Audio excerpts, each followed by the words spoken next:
Hello everyone. Today, I'm going to show you how to temporarily deactivate your Facebook account. This allows you to take a break from Facebook without permanently losing your profile or data. Let's get started. First, click on the three horizontal lines in the top right corner to open the menu. Next, scroll down and tap on Settings and Privacy, then select Settings. Then, once in the settings, the first section will be labeled Account Center.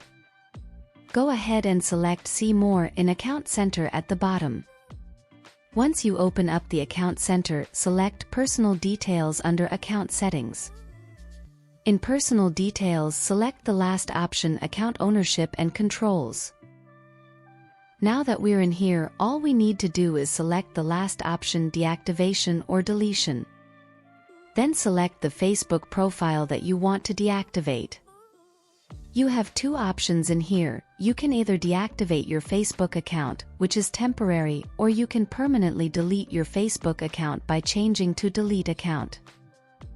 To temporarily deactivate our Facebook account, make sure Deactivate Account is selected. And then go down to the bottom and select Continue. And then once you enter your password, select Continue and your Facebook account will be deactivated. And that's it. Your Facebook account is now deactivated and you can reactivate it anytime by simply logging back in. If this video was helpful, please like and subscribe for more tutorials. Thank you for watching.